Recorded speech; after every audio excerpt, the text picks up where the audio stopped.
네, 가족도관 여러분, 한 주 동안 별일 없었죠? 다 무탈하게 잘 계셨을 줄로 믿습니다. 반갑습니다.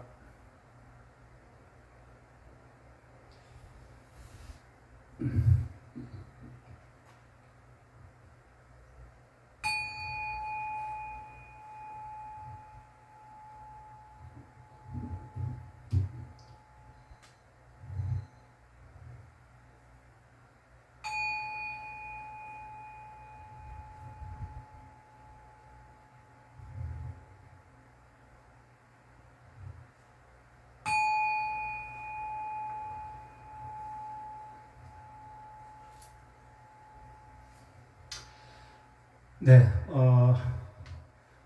오늘은 그 깨달음이란 무엇인가, 이 주제를 가지고 한 시간 동안 우리 가족 불자님들하고 생각해 볼 수 있는 시간을 마련해 보겠습니다. 지난 시간에 부처님 탄생기에서 제가 말씀드렸죠. 천상천하, 유아독존, 삼계계고, 아당안지, 이렇게 해서 여기 대해서 우리가 같이 생각을 해봤습니다. 부처님은 신도 어찌하지 못하는 인간 존엄의 절대성을 선언한 거죠. 천상의 굴레에서 벗어나고 천하의 굴레에서 벗어나는 자는 이 세상에서 가장 존귀한 존재다. 이렇게 천명을 하신 거죠. 또 한 걸음 더 나아가서 아직까지도 괴로움에 벗어나지 못한 그런 사람들을 위해서 또 아당 안지, 그러니까 삼계계고 아당 안지 이렇게 해서 모든 사람의 괴로움에서 내가 건져 주겠노라고 다짐했습니다. 부처님은 처음부터 끝까지 우리 괴로움에서 벗어나는 방법, 이걸 해탈이라고 하죠. 그 해탈할 수 있는 방법에 대해서 계속 이야기를 하고 계십니다. 그래서 우리 불교가 무엇이냐라고 하면은 저는 이렇게 이야기할 수 있을 것 같습니다. 괴로움에서 벗어나는 종교다. 이렇게. 왜냐면요, 우리 세상살이가 가만히 따져놓고 보면은 크고 작은 괴로움들이 오늘 발생하고 내일 발생하고 내년에 발생하고 계속 이렇게 끊임없이 이어지는 거죠.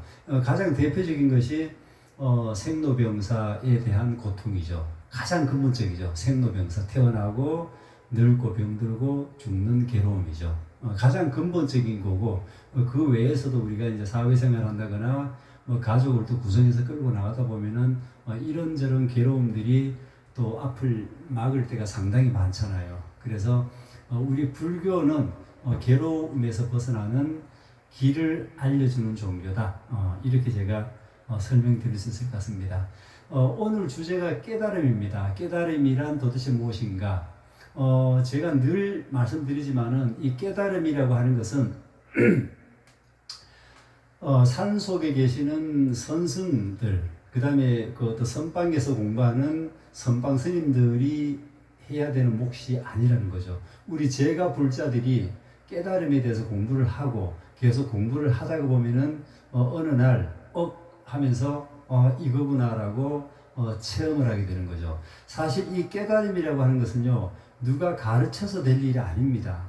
배워서 할 수 있는 게 아니라 이 말입니다. 내가 수행을 해서 깨달을 수 있는 방법도 없다고 얘기합니다.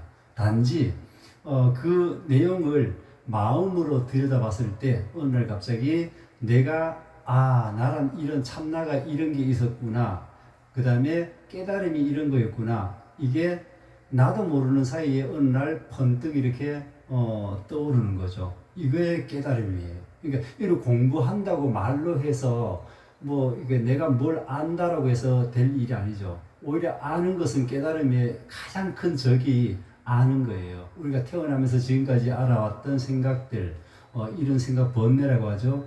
이런 생각들이 모이다 보면은 결국은 깨달음을 방해하는 가장 큰 요소가 아는 거예요. 모른다가 정답이에요. 알고 있으면요, 깨달음하고는 거리가 사실 멀어질 수 있습니다. 그래서 우리가 계속 공부를 하고 그 다음에 스님 법문을 듣고 이렇게 하다가 보면은 어느 날 갑자기 이거였구나 라고 이렇게 웃음이 나오는 날이 있다는 거죠. 그래서 좀 더 우리 그 깨달음은 좀 더 가까이 우리 일상생활 속에서 가까이 우리 삶 속에 좀 더 가까이 설명을 드리면 저는 이렇게 생각합니다. 깨달음이란 우리 삶을 가볍게 만들어주는 도구다. 저는 그렇게 봅니다. 좀 더 삶을 가볍게 살아갈 수 있는 방법을 터득하는 거죠. 이게 깨달음이죠. 그래서 어쨌든 우리가 한 생각이라고 하는 거죠. 생각. 이 생각은 온갖 망상의 뿌리라고 합니다. 망상의 뿌리가 바로 생각입니다. 이런저런 생각은 괴로움의 원인이다 이렇게 보시면 됩니다. 그래서 한 생각이 일어나면 그저 물 흐르는 것과 흘려보내고 그 다음에 가만히 지켜볼 뿐입니다. 지금 이 순간, 지금 이 자리가 진실이고 지금 이 자리가 본성의 자리입니다. 바로 이거예요. 가르쳐 드릴 수는 있어요. 이 깨달음이라는 바로 이겁니다. 이거. 예.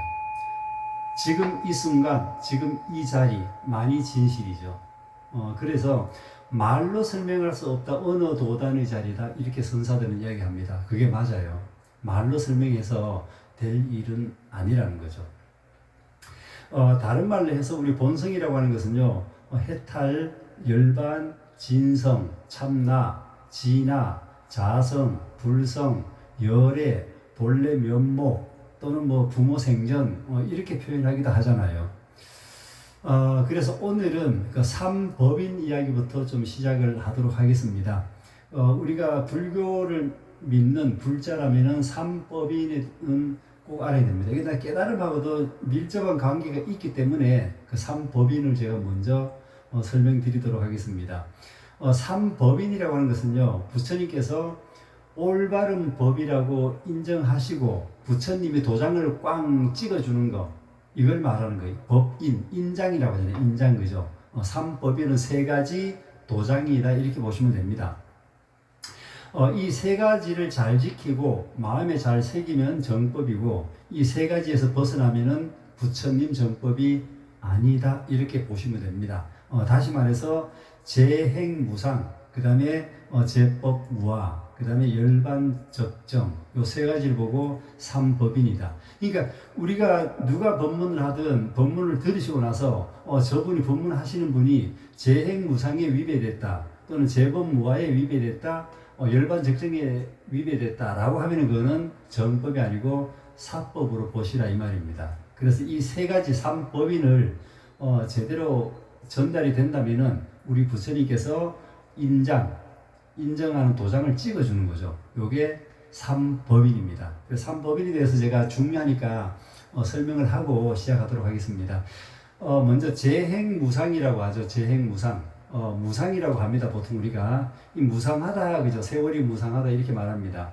이 삼라만상의 현상은 모두 생멸 변화를 하는데 사람들은 이것을 불변하고 영원히 존재하는 것처럼 생각합니다. 이 그릇된 견해를 없애주기 위해서 모든 것의 무상을 강조합니다. 그래서 우리가 누가 죽고 나면은 돌아가신 영가님께 제를 지내잖아요. 제를 지낼 때 빼지 않고 하는 게 뭐예요? 무상계죠. 무상법문이죠. 이거를 반드시 독송을 하잖아요. 이 세상은 모두가 공하여 어디에도 매달려 애착할 필요가 없으니 영감님께서는 훌훌 벗어버리고 잘 떠나가시라고 이렇게 하잖아요. 그래서 재행무상, 뒤에 좀 더 소상하게 제가 설명드릴게요. 그 다음에 두 번째가 삼법인 중에 두 번째가 제법무아, 무아라고 하죠. 내가 없는 거죠. 삼라만상 물질계 외에 법계는 모두 인연으로 구성된 거죠. 그래서 실제로 나라고 하는 실체가 사실은 없습니다. 이 깨달음의 경지에서 보면은 나라고 하는 것은 없죠. 근데 사람들은 어떻게 해요? 나가 있기 때문에 나한테 자꾸 집착을 합니다. 이 그릇된 견해를 가지고 이를 없애주기 위해서 무아라고 말하는 것이죠. 그 인연 따라 생겼다가 인연이 닿으면 모두 흩어지는 거죠. 모든 물질 세계는 다 그래요. 삼라만상이 다 이치가 똑같습니다. 그래서 연생연멸한다, 또는 뭐 인연생 인연멸한다 이렇게 말하잖아요. 그 다음에 세 번째가 삼법인 중에 세 번째 마지막이 열반적정입니다. 이 진리를 깨우치고 나면은 지옥, 아기, 축생, 아수라, 인간, 천상 등 육도라 그러죠. 이 육대 윤회의 고통에서 이제 벗어나서 열반 적정의 그 실상을 강조하기 위해서 이렇게 부처님이 세 가지를 얘기하신 겁니다. 그래서 이 세 가지 법으로서 부처님 말씀인 진리와 그 다음에 마군의 말인 사법, 외도를 관장하고 인가해주는 기준으로 삼으신 거죠. 일체 계고, 모든 것은 괴롭다. 일체 계고를 넣어서 사법인이라고 하기도 하는데요. 어차피 일체 계고는 앞에 3법인의 모든 내용이 다 포함되어 있기 때문에 굳이 일체 계고는 제가 빼고 3법인에 대해서 말씀드리는 겁니다. 우리는 이 두 가지 법인은 무상과 무아, 재행무상, 그 제법 무아에 대해서 일반적으로 무지하기 때문에 무상과 무아에 대한 집착이 생겨나는 거죠. 무상과 무아라는 진리를 깨닫지 못한 우리 일반 중생들이죠. 일반 사람들이죠. 모든 대상에 집착을 하고 이 집착하기 때문에 괴로움이라는 게 다시 또 생겨나잖아요. 이래서 무상과 무아를 깨닫지 못한 우리들에게는 이 세상이 바로 일체계고 괴로움의 바다가 되는 거죠. 그러나 이 무상과 무아를 분명하게 깨달아서 안 사람들은 더 이상 그 어떤 대상에도 집착하지 않고 집착할 만한 것이 아니라고 항상 하지 않기 때문에 고정된 실체가 아닌 것을 알기 때문에 그 어떤 것에도 집착하지 않는 거죠. 모든 속박이라든가 구속, 번뇌, 집착, 욕망으로부터 자유로워지는 거죠. 이게 바로 우리가 그 해탈의 지름길, 그러니까 고통에서 벗어나는 지름길이다 이렇게 보시면 됩니다. 바로 이렇게 무상과 무아를 바로 깨달아서 모든 욕망과 번뇌 구속에서 벗어날 때 우리는 고요적정 상태인 열반에 이룰 수 있는 거죠. 그러니까 무상과 무아를 바로 깨달아 그 법을 안 이들에게 이 세상은 바로 열반적정이 되는 거죠. 고요한 그런 세상이 되는 거죠. 그러니 이처럼 일체계고와 열반적정은 서로 다른 특성이라기보다는 앞에서 두 가지 법인이 무상과 무아에 대한 바른 이해와 깨달음의 유무와는 관련된 법인이 되는 것이죠. 즉 무상과 무아를 체득하지 못한 이에게 이 세상은 고통의 바다일 수밖에 없고요. 그 다음 무상과 무아를 체득하면 곧바로 열반적정에 들 수 있다 이렇게 보시면 됩니다. 우리가 삼독 소멸이 곧 열반이다. 저는 그렇게 봅니다. 삼독 소멸이 이것이 바로 열반이다. 열반이란 무상과 무아를 완전하게 체득한 경지다. 이렇게 보는 거죠. 다시 말해서요. 연기되어진 모든 것은 연기한다 그러잖아요. 원인이 있고 결과가 있고 그 원인 결과 연기한다 그러죠. 연기되어진 모든 것은 삼법인의 특성을 가지는 것이죠. 다시 말해서 열반이란 무상과 무아를 완전히 체득한 경지이면서 동시에 연기법, 우리 불교에서 가장 중요한 연기법이죠. 연기법을 완전히 체득한 경지라고 볼 수 있다는 것입니다. 그럼 연기와 무상, 무아를 깨닫는다는 것은 도대체 무엇일까? 한번 또 생각해 봐야죠. 자, 그것은 이 세상은 끊임없이 인연 따라 변화하는 비실체적인 것들의 모임이다. 이렇게 보십니다. 나도 내 밖의 모든 대상들도 모두 텅 비어 있습니다. 실체가 없이 인연 따라 일어났다, 인연 따라 사라질 뿐이죠. 그러나 우리 눈에는 그것이 실체하는 것처럼 보이고 항상 하는 것처럼 보일 수도 있습니다. 당장의 세상은 그렇다 치더라도 이렇게 살아 숨쉬고 생각하고 느끼고 그 다음에 행동하고 말하고 이런 생생한 내가 존재하고 있잖아요. 그런데도 우리 불교에서는 내가 없다, 무아라고 이렇게 얘기합니다. 무아. 그러나 연기와 삼법인이 가르침에서는 그 모든 것이 무아라고 말했잖아요. 그 어떤 것도 고정된 실체가 없다 이 말입니다. 다만 인연 따라서 연기하면서 변화할 뿐이죠. 그 무상한 거죠. 변화한다는 것은 무상하다 이 소리예요. 그 다음에 내가 없다라고 하는 것은 무아라고 하죠. 다만 인연 따라서 연기하면서 그냥 변할 뿐이죠. 자, 지금 제가 좀 더 구체적으로 제가 또 설명을 드릴게요. 이렇게 이야기하니까 도대체 저 무슨 말을 하는지 이해가 안 되겠다. 그럼 좀 더 쉽게 제가 말씀드릴게요. 사실 이 우리는 나라는 어떤 고정적인 실체가 있다고 생각을 합니다. 예, 우리 모두는 그래. 우리 모두는 내가 존재한다고 생각을 합니다. 그래서 나에 집착을 하게 되고 내 것에 집착을 하게 되고요. 그 다음에 내 생각에 집착을 하게 되는 거죠. 다른 말로 하면요, 아상과 아집에 사로잡히게 되는 거죠. 이 나라는 상을 내세우고 집착하는 것이야말로 모든 문제의 출발점이다, 시작점이다, 이렇게 보시면 됩니다.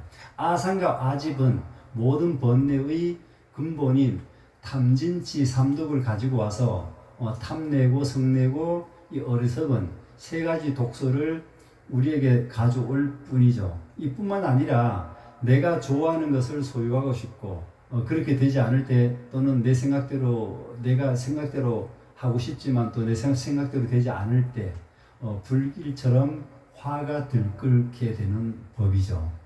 그래서 우리 천수경에서 가장 핵심인 열애십대 발언문 중에서 가장 앞자리에 뭐가 나와요? 원하영리 사막도 원하속단 탐진치라고 이렇게 넣어놓은 겁니다.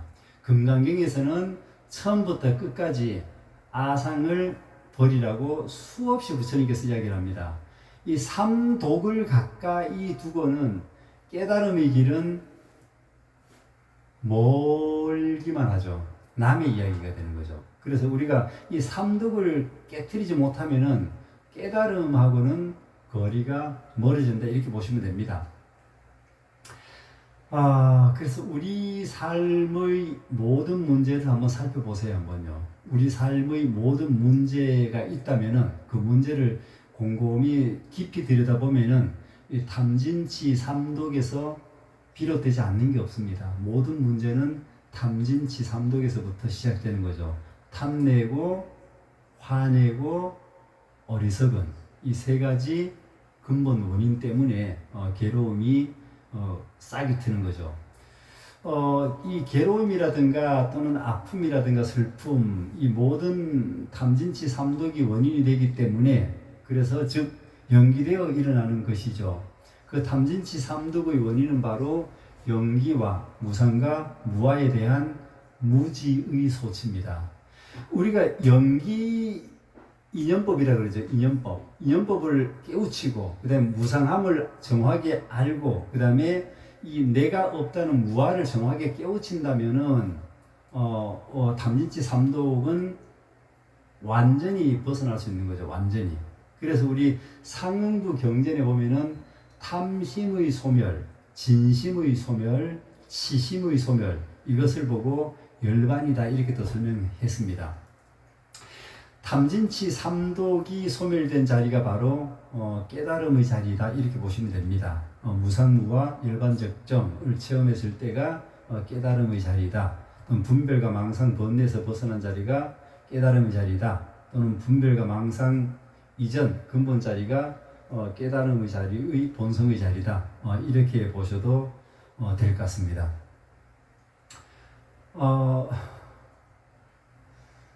우리 가족 도반 중에서 제가 참 이거 기억을 잊어버릴 수가 없습니다. 그분이 정말 힘드실 때였을 것 같아요. 그래서 이 마음이 달지 않는다라는 표현을 상당히 자주 했습니다. 마음이 달지 않는다. 이렇게 해도 마음이 달지 않고 저렇게 해도 마음이 달지 않는다.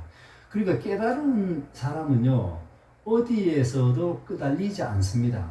아무리 큰 쓰나미가 다가와도 거기 좌지우지되고 그것으로 인해서 불행을 맛본다거나 그러지가 않습니다.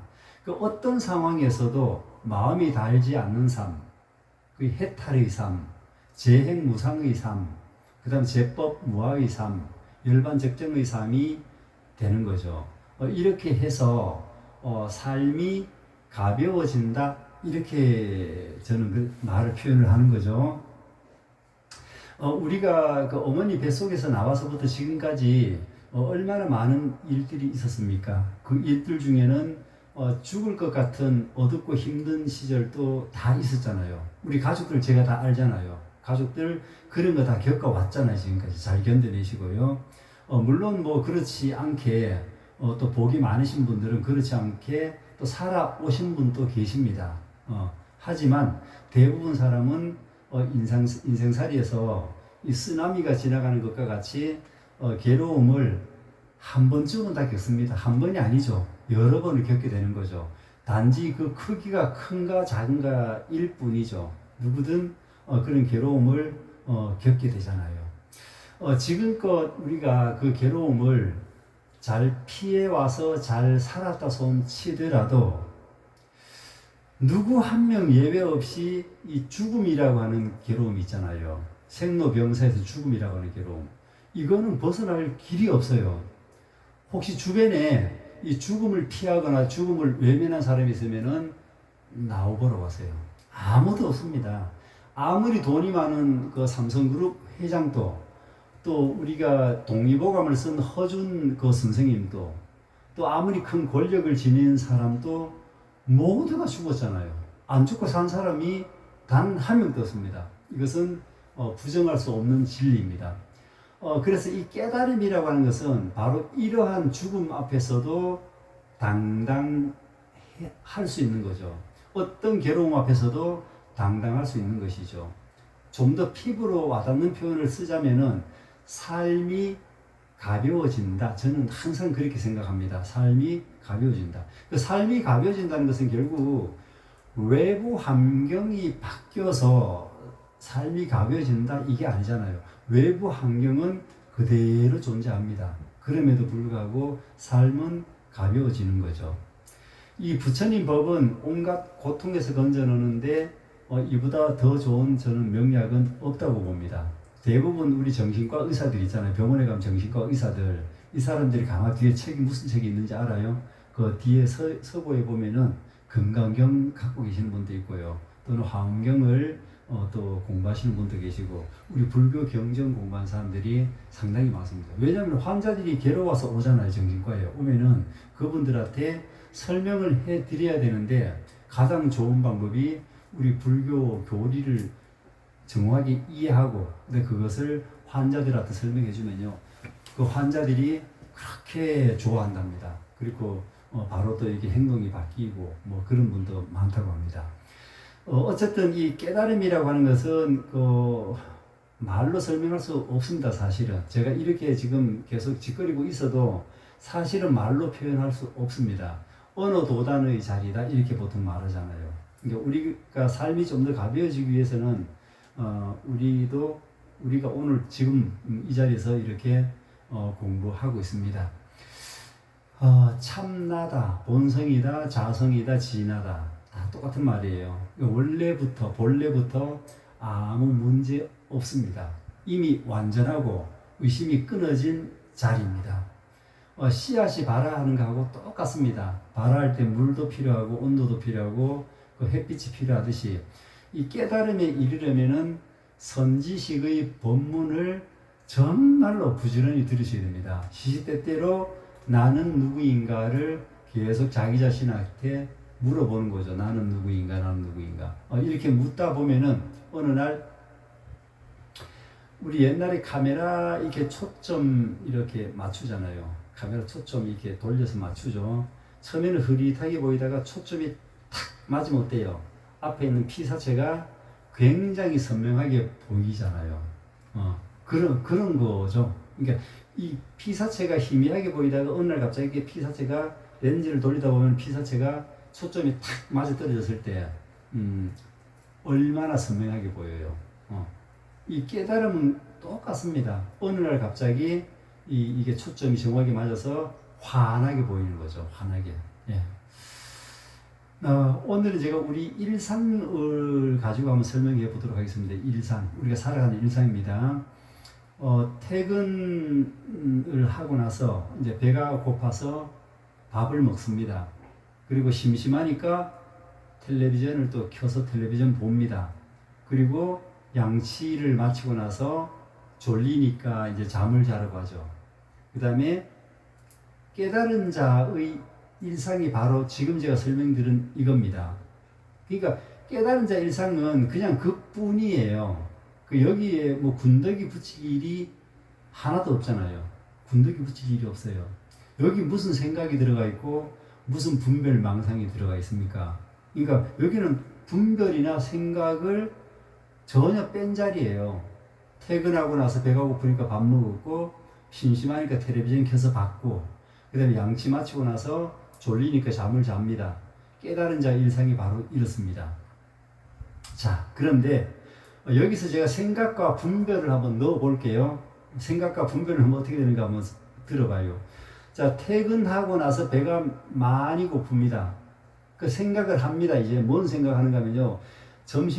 오늘 점심 때 직장 상사하고 밥을 같이 먹었는데 이 잔소리가 굉장히 심해서 그 잔소리 때문에 밥을 거의 먹는 둥 마는 둥 하고 나왔답니다. 그래서 배가 고프다고 생각을 합니다. 이 사람이요. 그리고 마누라는 이럴 때 좀 집에서 시원한 국이라도 좀 끓여놓고 했으면 좋겠지만은 마누라는 개모임 한다고 외출하고 없습니다. 그래서 이 사람은 심심하니까 어떻게 텔레비전을 켜겠죠. 텔레비전을 켰는데 그 드라마가 나오는데 그 미녀와 순정남이라는 드라마 요즘 주말에 하잖아요. 저는 굉장히 재밌게 봐요. 저도요. 미녀와 순정남이라는 드라마가 나옵니다. 거기 보니까 뭐 대기업 회장님도 나오고 점잖은 분도 나오잖아요. 또 배다른 또 동생놈이 순양아치 같은 놈이 한 놈 나오잖아요. 그 놈이 말하는 거 한마디가 얄밉다는 거죠. 텔레비전만 보면 되는데 이런저런 이제 분별 망상 생각을 하면서 보는 우리 일상이 다 삶이 그렇잖아요. 누구든. 이 사람만 그런 게 아니고 우리 삶이 그렇잖아요. 텔레비전 보면은 저놈이 어떠고 저놈이 어떠고 뭐 다 이야기 하잖아요. 지금 그렇게 이야기하는 거예요, 지금.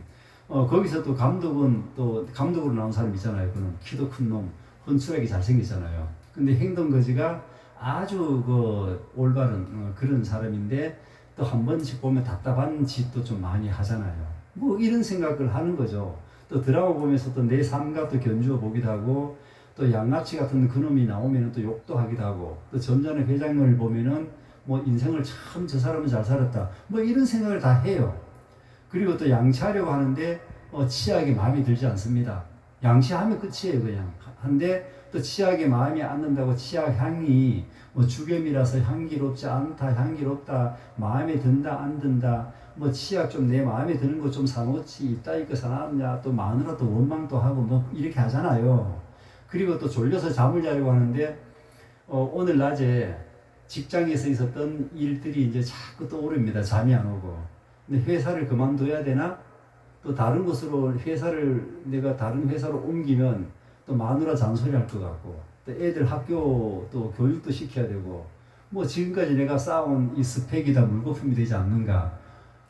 뭐 또 내 그릇이 오밖에 안 되는가? 뭐 별 희한한 생각을 다 합니다. 내가 회사 그만두고 나면은 또 우리 형제들이 또 걱정하지 않을까? 뭐 별 희한한 생각을 다 해요. 일이 내가 너무 꼬이니까 우리 천도제라도 한번 지내야 되나? 조상들 천도제라도 한번 지내드릴까? 뭐 이런 생각도 하다가 아니야. 그래도 부처님 앞에 엎드려서 내가 모든 것이 다 잘 될 거야. 부처님 앞에 납작하게 내가 엎드릴 거야. 뭐 이런 식으로 생각을 합니다. 잠자기 전에. 그 퇴근하고 나서 4시간 동안 별별 생각을 다 하고 별별 분별을 다 하다가 잠이 드는 거죠. 우리 삶이 다 이렇잖아요.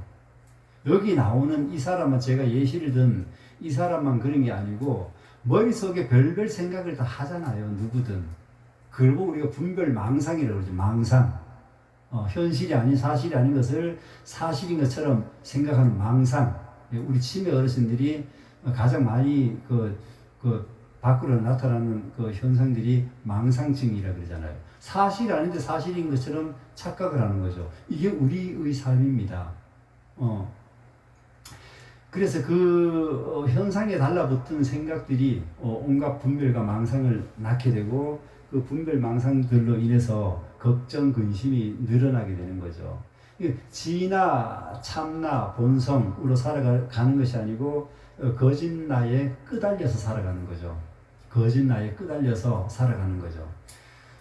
그래서 우리 그 금강경 앞부분 제1분 그 법회 유인본을 한번 제가 독송을 한번 하도록 하겠습니다. 오늘 제가 말씀드린 내용하고 너무 그 내용이 똑같아서 제가 독송을 한번 해드리고 하겠습니다.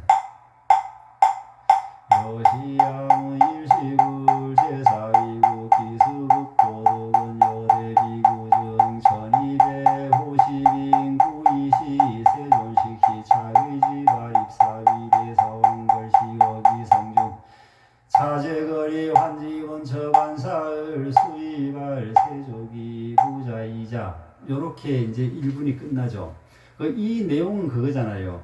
나는 이와 같이 들었다. 한때 부처님께서 사위국 기수국고도군에서 1250명의 제자들과 함께 계셨다. 그때 세종께서는 공양하실 때가 되었으므로 가사를 입고 바루를 들고 사위성에 들어가셨다. 그 다음에 집마다 돌아다니면서 차례로 다니면서 공양물을 받아서 다시 본래 계신 곳으로 돌아와서 공양을 끝내신 다음 가사와 바루를 거두시고 발을 쓰신 뒤 자리를 펴고 앉으셨다. 얼마나 이게 깨달은 사람의 삶을 여실하게 보여줍니까? 여기 무슨 생각이 있고 여기 무슨 분별이 있고 여기 무슨 분별 망상이 있겠습니까? 깨달은 사람의 삶을 아주 여실히 보여주는 거죠. 그냥 비구들의 하루 일과죠. 비구들의 하루 일과를 이 수보리가 부처님의 일상 모습을 그대로 여실하게 보여주는 거예요. 여기서 더할 것도 없고 뺄 것도 아무것도 없습니다. 바로 이것이 깨달음의 자리다 이 소리입니다. 아까 제가 어떤 사람 예를 들었잖아요. 퇴근하고 나서 배가 고프고 밥을 먹었을 뿐, 심심하니까 텔레비전을 켜서 봤을 뿐, 양치를 했을 뿐, 그리고 졸려서 잠을 잘 뿐, 이게 다예요. 우리 삶은 이런 거잖아요. 우리 부처님도 봐봐요. 아까 금강경 제1분에 나오는 내용, 제자들과 바루를 들고 탁발을 나갔을 뿐, 받아온 탁발을 가지고 제자들과 둘러앉아서 공양을 하셨을 뿐, 가사와 바루를 거두시고 자리를 펴고 앉아서 공부했을 뿐입니다. 그뿐이죠. 우리의 삶과 부처의 삶이 다를 게 하나도 없습니다. 똑같습니다. 자, 여기서 이 생각을 넣고 분별을 넣고 망상이 되는 거죠. 생각과 분별을 넣으면 망상이 되는 거죠. 온갖 생각, 요 생각은 다시 또 여기 이런저런 분별을 일으키죠. 아까 그 사람 봤잖아요. 드라마 보면서 나쁜 놈, 좋은 놈 다 구분하지 이분법으로 다 나누잖아요. 뭐 쟤는 착한 놈, 얘는 착하지 않는 놈 이렇게 나누잖아요. 그러니까 이 분별하는 것은요. 깨달음에서는 가장 나쁜 적이 바로 분별이에요. 그 앞자리가 누군가 하면은 생각이죠. 이 생각. 그러니까 퇴근하고 나서 배가 고파요. 밥 먹어서 끝나는 거예요. 심심하니까 텔레비전 봤으면 끝나는 거예요. 그리고 답답하니까 양치했고 졸려서 잠자는 겁니다. 이게 깨달은 사람들의 행동이에요. 근데 여기다 분별, 망상, 생각을 넣으면은 참 웃겨지죠. 별별 생각이 다 달라붙고 별별 분별이 다 달라붙고 그건 결국 자기를 점점 옥죄해 가는 거죠. 자기를 점점 근심과 걱정의 수렁에 빠뜨리는 거죠. 누가? 생각과 분별, 망상 요놈들이죠. 그래서 우리 깨닫는다는 것은 이 생각과 분별, 망상 이전의 자리예요. 바로 이 자리. 들리잖아요. 이 제가 종 치는 걸 보고 종을 치는데 자가 또 이 종소리가 참 뭐 맑기도 한 것 같고 굉장히 종소리가 예쁘다 또 이런 생각도 그 생각을 하면 안 된다니까요. 생각 이전 자리 이게 깨달음의 자리다 이 소리입니다.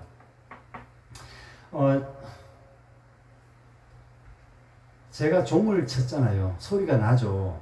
결국 이 종이라고 하는 인연, 그 다음에 막대기라고 하는 인연, 그 그 다음에 음파를 전달하는 파장이라고 하는 인연, 이 세 가지가 만나서 소리가 나잖아요. 그 인연이 다 하니까 어떻게 돼요? 소리가 허공이 다 사라져 버리잖아요. 예, 인연이 다 하면 다 이렇게 되는 거잖아요. 그래서 모든 것은 인연생, 인연멸, 연생, 연멸이다 이렇게 얘기하는 겁니다. 자, 모든 우리 삼라만상은 인연 따라 생겨나고 인연이 닿으면은 사라지는 것입니다. 이것이 바로 연기법이라고 하죠. 재행무상이라고 하는 거죠. 자, 인연 따라 생겨나는 것은 항상 하지 않고 끊임없이 변해갑니다. 나를 행복해 줄 것을 찾아 나서고 찾게 되면 거기에 또 머물러서 안주하려고 하는 게 우리들의 삶이죠. 재행무상을 깨닫지 못한 것이 중생이라고 합니다. 그래서 재행무상을 정확히 이해하고 깨닫고 거기를 정확히 깨닫고 벗어나는 사람이 해탈한 사람이다, 깨달은 사람이다 이렇게 얘기합니다. 시시각각 이 변하기 때문에 머무르거나 거기 안주할 만한 곳은 없습니다. 우리가 거기 편안하게 안주할 만한 장소가 없습니다. 우리가 응무소주 이생기심 금강경이 나오잖아요. 그죠? 머문 바 없이 그 마음을 내라. 그 어떤 것도 변하지 않는 것이 없습니다. 어제와 오늘이 다르잖아요. 오늘과 내일이 또 다릅니다. 1분 전 내 모습과 지금 내 모습이 또 다릅니다. 무상한 거죠. 계속 변해가는 거죠. 이 모든 것은 변하여 무상한데도 어디에 머물고 우리가 어디에 안주를 하겠습니까? 돈, 명예, 권력, 지식, 지위, 재산, 우리 생명, 우리가 좋다고 하는 것들은 인연에 의해서 왔을 뿐이고요. 그 인연이 다 하면은 없어지는 것이 당연하다 이렇게 생각하셔야 됩니다. 하지만 우리는 그것이 영원한 것인 줄 착각하고 좋은 것은 놓을 줄 모르고 영원히 내 것인 줄로 착각을 하고 집착을 하게 되는 거죠. 거기다가 나를 앞장 세워서 내 돈이다, 내 명예다, 내 권력이다, 내 자식이다, 내 재산이다 이렇게 생각하고 자꾸 좋은 것은 잡고 안주하고 그 다음에 머물려고 하는 그런 심리가 있는 거죠. 사람 누구든 다 그래요. 그러다 보니 내 것이라고 생각하고 내 것이 사라지고 없어지면은 얼마나 슬프고 얼마나 또 불행하다고 생각을 합니까? 괴로워하잖아요, 우리가요. 예. 그래서 인연법이라고 하는 것은 내가 어찌할 수 있는 것이 아무것도 없어요. 그런데도 불구하고 내 뜻대로 하려고 하는 것이 우리들의 현상세계의 삶이죠. 말도 안 되는 것을 내 뜻대로 하겠다고 하는 우리 모습을 보면은 그것이 참 어리석은 짓이다. 어리석다는 생각이 드는 거죠. 어머님이 그때 좀 돌아가셨을 때 어머님이 1년만 더 살았으면 얼마나 좋을까? 그잖아요. 또 어느 날 갑자기 병원에 갔는데 앞으로 당신 6개월밖에 못 산다고 진단이 나왔을 때 1년만 더 살게 해주면 얼마나 좋을까? 이런 것들 있잖아요. 아들이 공부를 좀 더 해서 좀 더 좋은 대학에 갔으면 얼마나 좋을까? 내가 하는 사업이 조금 더 잘 돼서 앞으로 계속 무궁무진하게 발전했으면 좋겠다. 이런 생각들. 내가 직장 생활하면 직장 다니면서 한 3년만 더 다닐 수 있게 해줬으면 좋겠다. 이런 허망한 생각을 하는 것이 바로 우리 현상세계예요. 자, 그렇다고 희망을 가지지 말라, 아무 생각 없이 살아가라 이런 소리가 아니잖아요, 우리 불교가. 그래서 그렇게 되면은 감사할 줄 알고 그렇게 안 되더라도 너무 거기 집착해서 괴로워하지 말라 이 소리입니다. 자, 그래서 내 뜻대로 되는 것은 아무것도 없습니다. 이게 답입니다. 우리 가족님들 지금까지 살아오면서 내 뜻대로 된 게 100가지 중에서 몇 가지 정도가 내 뜻대로 됐다고 생각하세요? 별로 없어요. 따지고 보면은. 그래서 어쨌든 인과 연이 모든 것을 관장한다는 사실을 우리가 알아야 됩니다. 인연에 따라서 될 수도 있고 또 인연에 따라서 안 될 수도 있는 것이죠. 인연할 때 인은 내가 어떻게 할 수 있어요. 이건 인은. 즉 내 의지를 말하는 거예요. 내가 이렇게 하겠다 의지 말하는 거예요. 그러나 이 연이라고 하는 것은요, 내 의지하고 0%, 1%도 상관이 없어요. 1도 상관없어요. 내 의지하고는. 누구랑 상관이 있다? 이 우주 만법계 삼라만상, 이 우주 법계하고 삼라만상하고 관련된 일이에요. 그래서 내가 하겠다라고 하는 것은 할 수 있어요, 누구든. 나 이렇게 하겠다. 그러나 연이 따라주지 않으면은 절대로 안 되는 것이죠. 그래서 인연법이라고 하죠. 인은 원인이에요. 내가 그렇게 해보겠다라는 원인. 연은 이것을 꽃을 피우고 싹을 틔우게 만드는 것이 연이죠. 그래서 이 연이 따라주지 않으면은 아무것도 되는 게 없어요. 그래서 내가 뭘 했다라는 생각은 정말 어리석은 생각이죠. 내가 열심히 잘해서 좋은 회사 다녔다, 돈 많이 모았다? 아니에요. 거기는 반드시 뭐가 따라다녀요? 연이 연이 따라붙지 않으면 절대로 이루어질 수가 없죠. 자, 우리 금강경에서 마지막 구절에 보면요, 일체유의법, 요몽한포영, 요로영여전, 응작여시관. 일체 우리 유의법이라고 하는 것은 꿈과 같고 꼭두가시와 같으며 그림자와 같고 또한 이슬과 같고 번개와 같으니 마땅히 이와 같이 관할지이리라. 마지막 응작여시관 이렇게 볼 것이다. 이렇게 합니다. 그러니까 이것은 제법 무아인 실상, 고정된 실체가 존재하지 않음을 비유하는 말이죠. 아울러서 이슬 같고 번개 같다란 말은 모든 것은 한순간에 불과한 제법 무아, 이 실상을 이야기하는 거죠. 이 세상 모든 것은 실체가 없습니다.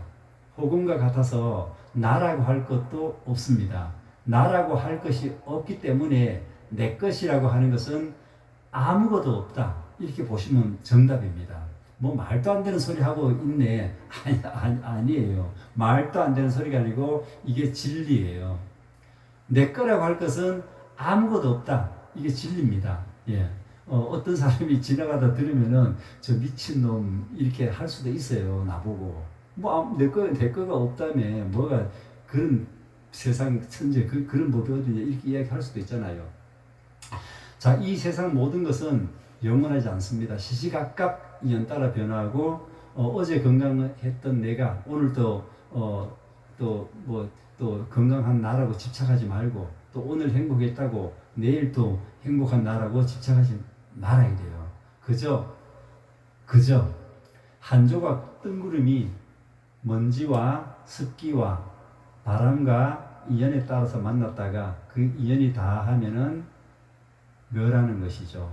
그렇게 응작여시관, 그렇게 바라봐라 이 소리입니다. 자, 우리가 그렇게 애지중지 집착하던 몸뚱아리라든가 자식, 재산, 지위, 명예, 인기, 뭐 사회적 위치, 뭐 좋은 생각, 나쁜 생각, 내 주변에 눈으로 보이는 모든 삼라망상과 이 보이지 않는 생각들, 이 마음 또한 똑같습니다. 이러함을 깊이 우리가 들여다봐야 됩니다. 집착하지 않고 그저 그렇게 관하는 거죠. 이 깨달음이라고 하는 것은 바로 응작여시관 하는 거다. 응작여시관. 그렇게 바라볼 뿐이에요. 그렇게 바라봐야 한다가 아니고 그렇게 바라볼 뿐. 끝이에요, 이게. 그렇게 바라봐야 돼요. 그랬을 때 내 삶이 가벼워진다. 이 말입니다.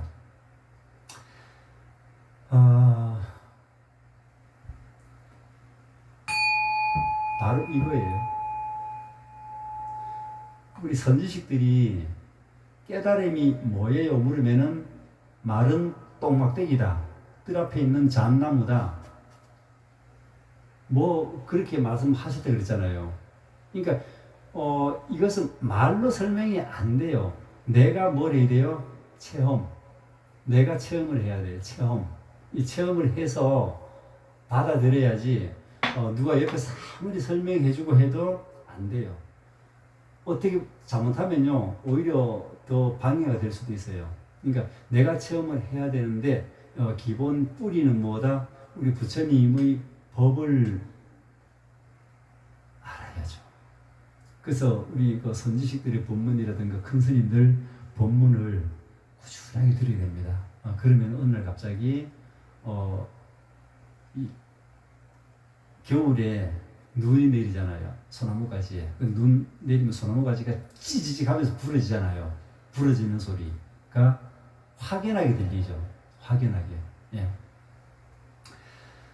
다음 시간에는 부처님이 가장 중요하다고 생각하셨고 출가 승려들에게 가장 먼저 가르치는 교리가 있습니다. 그 교리가 바로 사성제와 팔정도입니다.